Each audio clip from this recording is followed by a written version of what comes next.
kiminsə hərbi, kiminsə iqtisadi, kiminsə elmi, kiminsə siyasi çıxarları var və bunlar hamısı birləşərək biz Azərbaycanı bu çətin mərhələdən, keçid mərhələsini təmin eləməliyik və edə bilərik.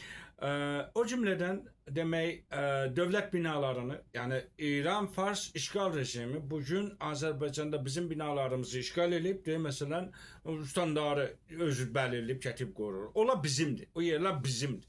O binalar bizimdir. Farsın tərəfindən işgal olunubdur. Onları azad edib və şəhridarısı, fərmandarısı, ustandarısı, radyo, televizyon və bütün struktur, bütün demək sistem, təşkilat, dövlətə aid olan binaları öz əlimizə keçirib və öz idarəçilimizə. Birinci radyo televizyondur. Radyo televizyonu bütün şəhərlərdə, hansı şəhərlərdə ki vardı, radyo televizyonu indidən şinasayı edib, orada işləyənləri şinasayı eləməli, kimlər işləyir, nə zamanlar işləyir, necə gedirlər, gəlirlər və onların mümkündür orada bir rəmzilər ola, o televizyonu işdən salmaq üçün, işə başlatmaq üçün onun rəmzləri, kodları ola ki, ola bilmiş ola bilərlər. Ona görə biz mütəxəssis tim demək bu iş üçün hazırlamalıyıq. Bütün şəhərlərdə demək milli fəallar, ağsaqqalların vasitəsilə bu yönləndirilməlidir ki, beləncə bir mərhələdə yürüyüş edib gedib radyo televizyonun qabağına və o televizyonu yandırmaq, sındırmağın yerinə onu ələ almaq lazımdır. Məbadə onları yandırasınız. O televizyon bizim işimizə gələcək, o radyo bizim işimizə gələcək. O bina bizim binamızdır. Onu biz orada dövləti quracaq. Azərbaycan valisi, Azərbaycanın millətin özünün seçdiyi demək vali və ya dövlət binası olacaqdır. Nəinki Tehranın ustandarı, Tehranın göndərdiyi ustandarın binası ya fərmandarın binası. Ona görə o binaları ələ keçirərək, radyo televizyonu özəlliklə də ələ keçirərək televizyonun vasitəsilə, radyonun vasitəsilə xalqı səfərbər eləməliyik. Ki kaos olmasın, hərc-mərc olmasın.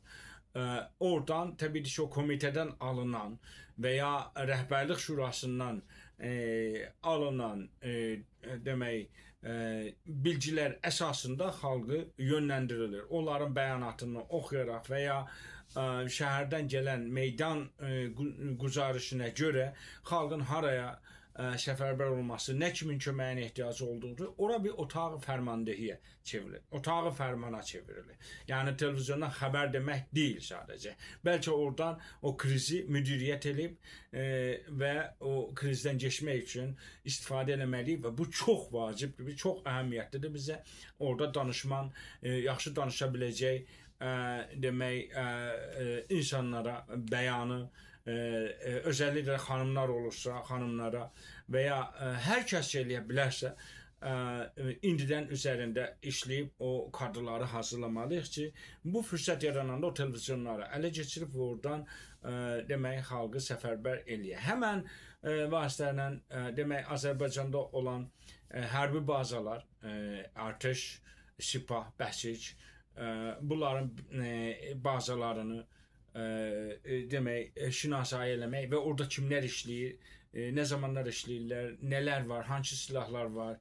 Bizə hər türlü silah lazımdır. Fəqət Klashenkov JS deyil, bəlkə bunun uçağı, helikopteri, füzəsi, demək topu, tankı, hər bir türlü dronu, hər bir türlü silahı, sursatı və onun fabrikası da hamısı bizimdir və bizim əlimizə də geçməlidir. Yəni biz bunu bizim pulumuzla gəlib orada qurulubdur, bunu Farsa və ya başqasına yedirtməyəcək və ya başqa müsəlləh qruplara, xalq mücahidi olsun və ya hər hansı bir qrupun gəlib o parqanları almasına əsla müsaade etməməliyik.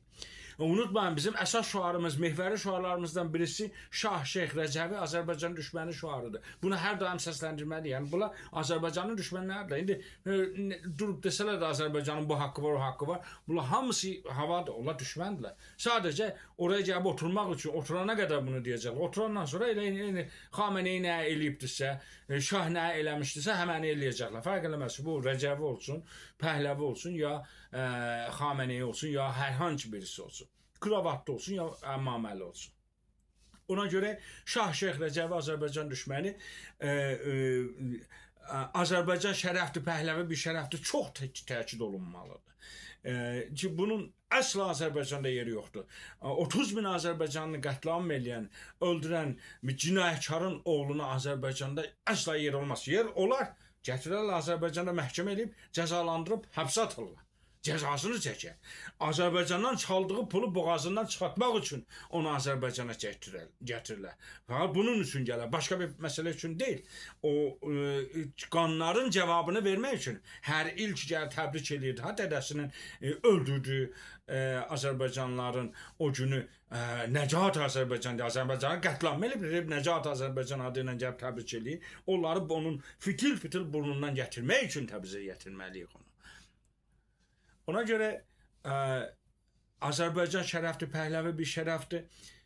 Şah Şeyx Rəcəvi Azərbaycan düşməni bunlar dilimizdən düşməməlidir. Hər yerdə ana xətt olmalıdır. Padğanları da məşinasa elədik. Orada işləyən fərmandehlər sərləşkərdir, sərhəngdir, sərləşkərdir ya hər nə məqamdadırsa, sərtibdir, nədirsə bunları şünasa eləyib, orada işləyən əskərindən dərəcələrine qədər rabitə qurmağa, bilgi almağa, burada nə kimi silahlar var, harada saxlanılır və yeri zamanı gəlir. Yəni bu dövlət zəifləyir. Bu gün deyilsə 5 gün sonra, 5 gün deyilsə 5 ay sonra yıxılacaqdır. O zaman da bunlarla ilk növbədə diyaloqa keçib və padğanlara verilməsini tələb eləmək. Yox, diyaloqa keçməzlərsə öz dilləri ilə danışaraq, xalq olaraq mühasirə edib o padğanları İran, Fars işgal rejimi münhədim eləmədən, yox eləmədən ələ keçirmək. Bu arada əlbəttə İran Fars işgal rejiminin silahlı qüvvələrində işləyən hər kəsi bir son şansı vardır. Onlara bir son şans tanımalıyıq və bu son şansı onlar da dəyərləndirməlidirlər.